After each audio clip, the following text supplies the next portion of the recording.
Hi everyone, it's Anna. Thanks so much for visiting my channel. So I recently purchased a couple of Stampin' Up! Sets that are unmounted. They're older sets. This one happens to be from 2001, and the person who owned them before never got around to mounting them or using them. So when I purchased them, I like to actually mount them on the wood blocks, and so I thought I would show you how I do that, in case that you also purchase some unmounted wood stamps and are interested in learning some tips. So the stamps always come with an index sheet that goes on top of the wood blocks. And you can see there that you can match up the wood blocks to the right size. Sometimes they come with just slightly different sizes of wood blocks, so you want to make sure you carefully match up which stamp goes to which wood block before you get started. And then if you actually use the stickers the way that they've provided them for you, they do have cut lines. So if you wanted to peel them off the backing there, you can do that. But what I have found is that I actually prefer to cut the size of the stickers down a little bit with a smooth blade scissor. If you use the stickers the way that they've provided them, they're generally a little too large for the wood blocks, and they wrap around the edges of the wood where the edges are curved, and over time they can peel up and get kind of unsightly and need a little trimming. So if you just start by trimming the stamp stickers down before you mount them to the wood block, then you don't generally have that trouble. They adhere really nicely to the flat surface of the wood block, and over time they are not going to peel up on you and get unsightly. So I just go ahead and trim down the stickers. I am always sure to maintain the copyright Stampin' Up! And the year on the bottom of the sticker, just because they don't actually put the year of the stamps on the stamp labels themselves. They just put them on the image stickers. So I like to maintain that year. And here's another example where you can see if I use that sticker as is, it would actually wrap around the edges of that block, and I just prefer not to have it do that. So I always trim down all my stickers. It's really easy to do. There's actually lines that you can visually use to get a nice straight cut, the edges of those stickers where they've die cut it, and so it's not difficult at all to make sure you get a good straight cut. So here I am cutting down the very last sticker, and you can also peel off the name of the stamp set and stick that to the outside of your storage container. I'm not going to do that with these the two sets that I have. I'm actually going to store them in a Stampendous stamp container as one set instead. But here you could see if you peel that sticker off, you could stick it to the end of the container. So once you have all your stickers trimmed and matched up with the stamp block that they're supposed to go on, you can adhere the stickers to the top of your stamp blocks.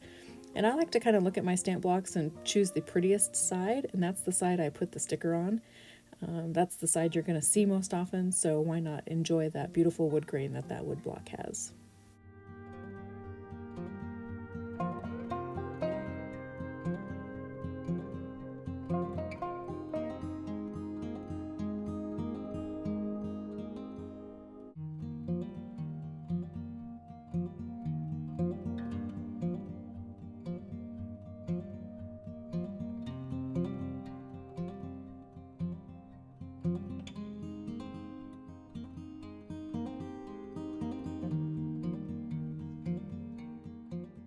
So once you have your stickers applied, it's time to start working with the rubber stamps themselves.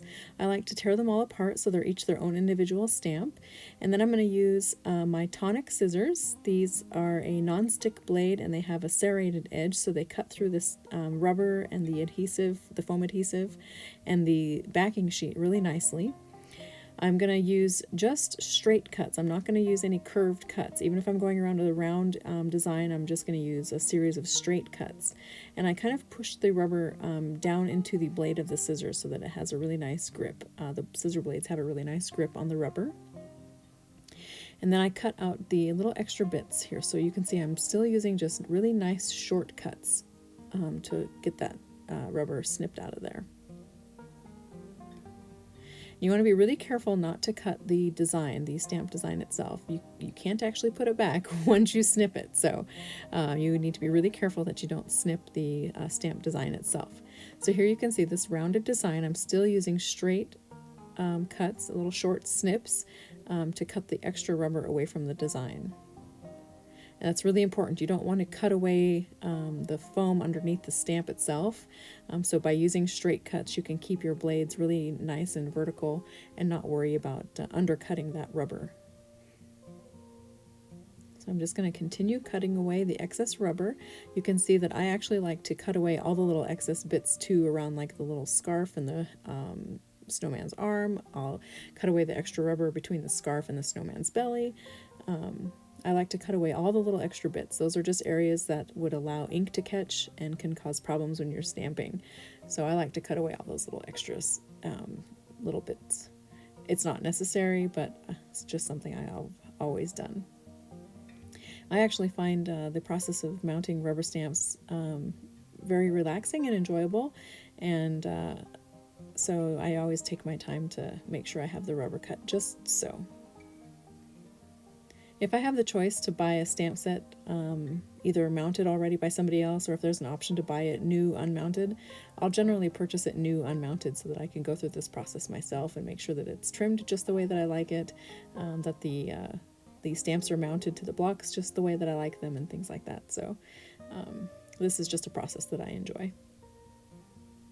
So I'm going to continue cutting around the stamp, making sure that I don't cut the design itself, cutting off the excess rubber so that the ink doesn't catch on it when I use it for stamping.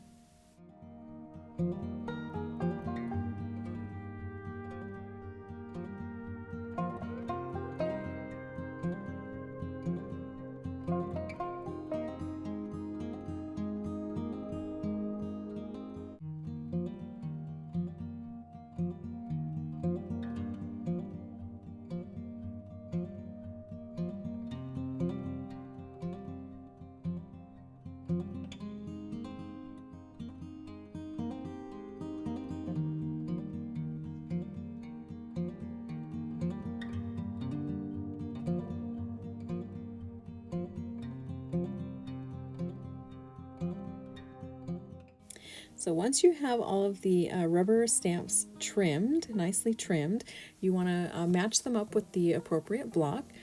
You'll peel off the paper backing that's covering the adhesive on the backside of the foam. On this particular set, the paper was quite difficult to remove, actually. It's not usually. I just think just because these stamps were so old and they'd not been mounted before, they may have been kept in a not ideal storage place.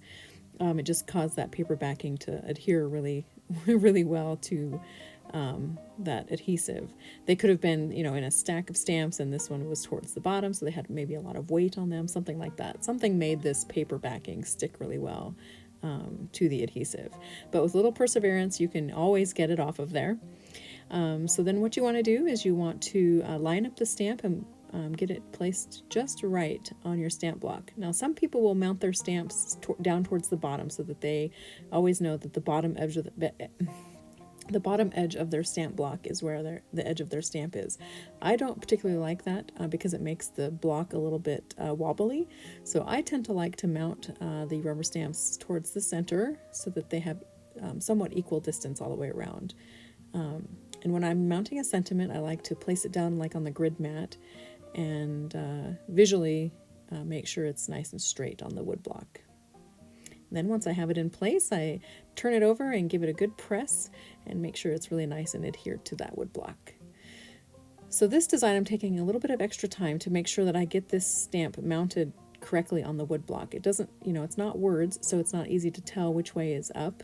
So I want to make sure that I get it mounted on the block correctly so that the stamp actually matches the position of the sticker. It never hurts to double check before you get that adhesive set down in place on that wood block. But once you're sure, give it a good press and it's good to go. And this last stamp here also gave me a little bit of a fit, trying to get that adhesive or that paper, protective paper off of that adhesive, but I was able to do it. So this adhesive is super, super sticky.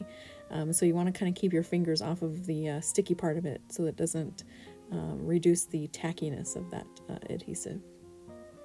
And then once you have your stickers and your rubber mounted to the block, you're ready to stamp. Have fun!